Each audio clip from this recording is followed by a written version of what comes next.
உலகத்திலேயே மூத்த மொழி தமிழ் மொழி. தமிழ் வார்த்தைகள் உலகத்தில் எத்தனை மொழிகள் இருந்தாலும் அதில் கலந்துள்ளது, உயிரோட்டத்துடன் இருக்கிறது.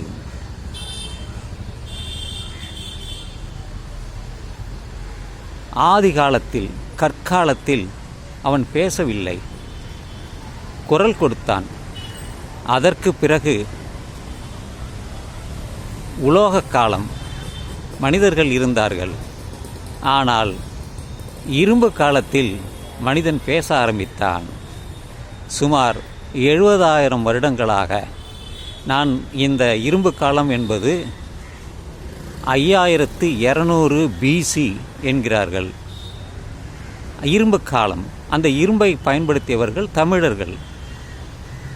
அந்த இரும்பை எப்படி அவர்கள் எடுத்து கண்டுபிடித்தார்கள் என்றால், அதனுடைய ஒரு துண்டை எடுத்து அமெரிக்காவில் இருக்கக்கூடிய புளோரிடா பல்கலைக்கழகத்திற்கு அனுப்பினார்கள். அங்கே அவர்கள் பகுப்பாய்வு செய்து அதனுடைய காலத்தை 5300 என்று அவர்கள் நிறுவினார்கள். இரும்பு காலம் அது மனிதன் பயன்படுத்தி இருக்கிறான்.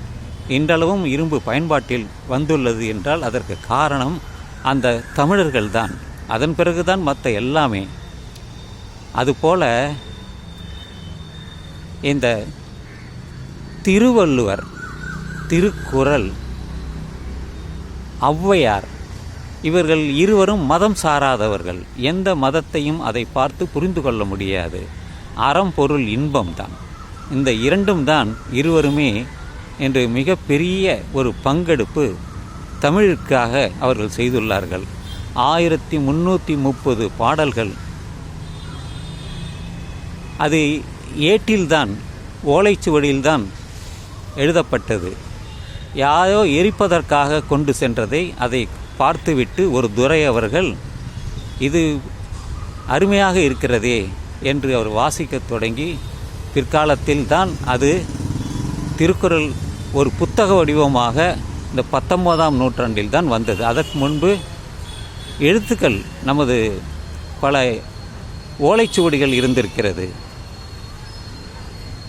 செப்பேடுகள் இருந்துள்ளது, கல்வெட்டுக்கள் இருந்துள்ளது.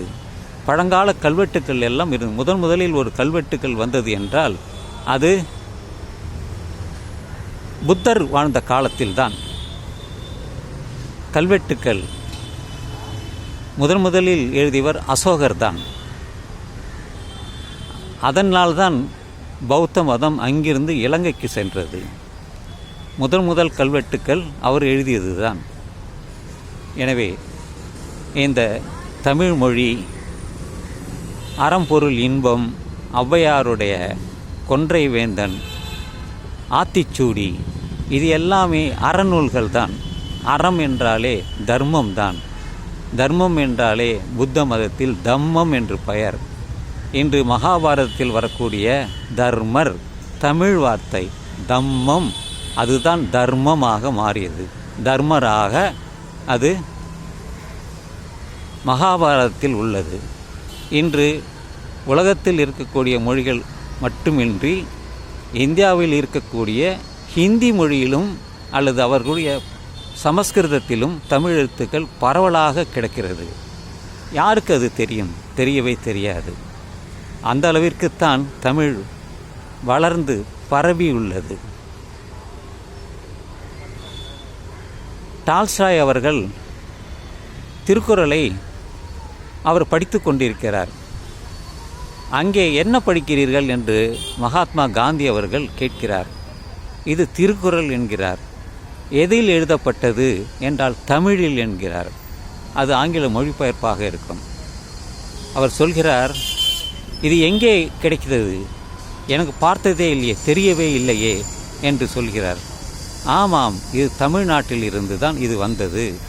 திருவள்ளுவர் என்ற ஒருவர் இருந்தார், அவர் எழுதிய பாடல்கள் தான் என்று சொல்கிறார். ஆனால் அவர்களுக்கெல்லாம் இந்த ஆத்திச்சூடி, கொன்றைவேந்தன், ஔவையார் என்றெல்லாம் தெரியாது. சங்கம் தெரியும், சங்க காலம் என்பது தெரியும். எல்லோருக்கும் தெரியும் சங்க காலம் என்பது. முதற் சங்கம், இடைச்சங்கம், கடைச்சங்கம், அதெல்லாம் தமிழை வளர்ப்பதற்காகவே அவர்கள் புலவர்கள் ஒன்று கூடி பேசினார்கள், தமிழை வளர்த்தார்கள்.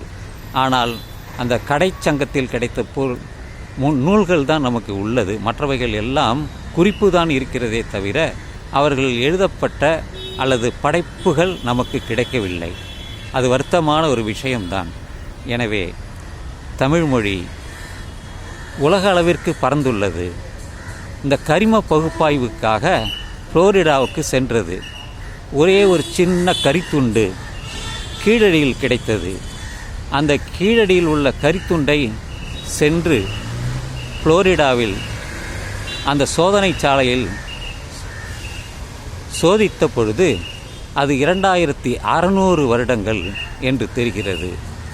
அதுபோல பல தமிழ் எழுத்துக்கள் இருக்கிறது.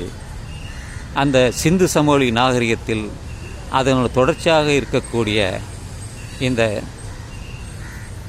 வைகை நதியில் கிடைத்த கீழடியில் கிடைத்துள்ளது. தமிழ் எழுத்துக்கள் எழுதியுள்ளார்கள். எதில் எழுதியுள்ளார்கள்? பானை ஓட்டில், உடைந்த பானையில் எடுத்து அவர்கள் எழுதியுள்ளார்கள். அதையும் கரிம ஆய்வுக்காக அதை புளோரிடாவுக்கு கொண்டு சென்று அதனுடைய காலம் 2600 என்று சொன்னார்கள். இரும்பு காலம் 5300, இது 2600. அப்படி என்றால் ஒரு படிப்பறிவு உள்ள சமூகமாக தமிழர்கள் இருந்துள்ளார்கள் என்பதுதான் நாம் நினைவில் கொள்ள வேண்டும். எதை மறந்தாலும் தாய்மொழியை மறக்க முடியாது. இங்கிருந்து ரஷ்யாவிற்கு சென்று உள்ளது தமிழ்மொழி. உலகத்தில் உள்ள அனைத்து நாடுகளுக்கும் தமிழ் சென்றுள்ளது. ஏனென்றால் பல தமிழ் பெயர்கள் இருக்கிறது. அதை பற்றி தனியாக ஒரு ஆய்வு செய்து என்னுடைய முகநூலிலே, என்னுடைய யூடியூப் சேனலில் பதிவு செய்துள்ளேன். பல பெயர்கள் தமிழ் உள்ளது தான்.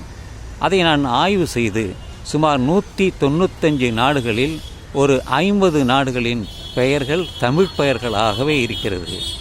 அவர்கள் ஏற்றுக்கொள்வார்களோ அல்லை மறுப்பார்களோ எனக்கு தெரியாது. ஆனால் என் கணக்குப்படி அது எல்லாம் தமிழ்தான். எனவே நண்பர்களே, தமிழினுடைய பெருமையை நீங்கள் உலகத்திற்கு எடுத்து செல்லுங்கள். தமிழை பேசுங்கள், தமிழில் எழுதுங்கள். ஆங்கிலம் தவறல்ல, ஆங்கிலத்திலும் பேசலாம். உலக மொழியாக இருப்பது இன்று ஆங்கிலம்தான். நான் கிராமத்தில் பிறந்து சென்னையில் வேலை பார்த்து ஒரு 20 நாடுகளுக்கு நான் சென்றுள்ளேன் என்றால் எனக்கு உதவியாக இருந்தது ஆங்கில மொழிதான். இன்று ஆங்கிலத்தில் சரளமாக பேச முடியும், எழுத முடியும்.